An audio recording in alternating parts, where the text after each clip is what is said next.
जात पात जी जिद में थिया हज़ारे हैरान, सिर कपिया सूली चढ़िया थिया ख़त्म ख़ानदान।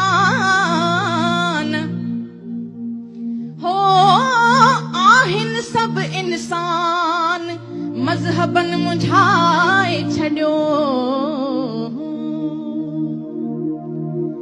असीं सूफ़ी आहियूं माण्हू, असीं सूफ़ी आहियूं माण्हू, असीं सूफ़ी आहियूं माण्हू, असीं सूफ़ी आहियूं माण्हू, असीं सिंधी आहियूं माण्हू, असीं सिंधी आहियूं माण्हू।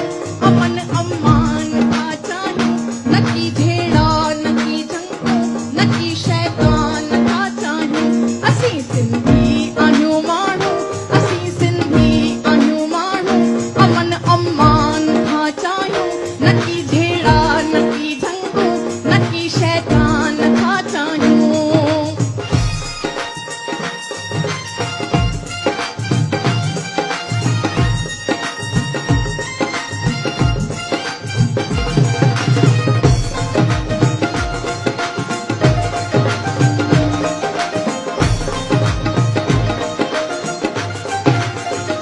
असांजो दीन ऐं मज़हब आहे इंसान सां मोहबत।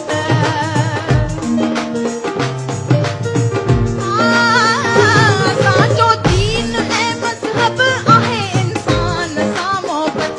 असीं सचल जहिड़ो सूफ़ी, असीं सचल जहिड़ो सूफ़ी, सचो इंसान था चाहियूं, न की झेड़ा न की जंगूं, न की शैतान था चाहियूं।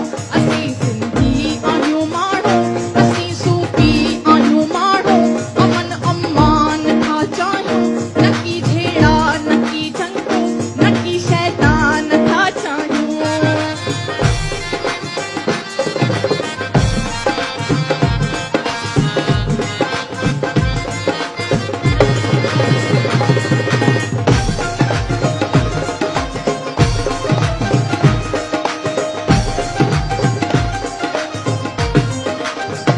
न की हिंदू न की मोमिन न की आज़ाद मुहिंदी का।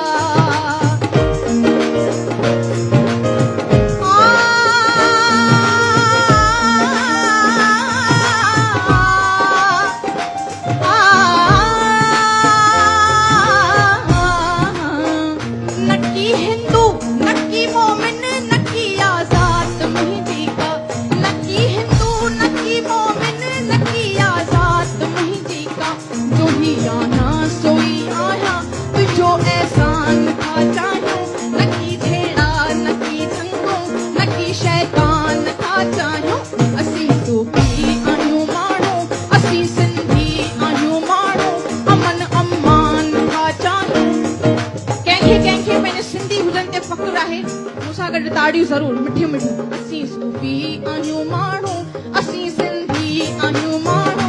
अमन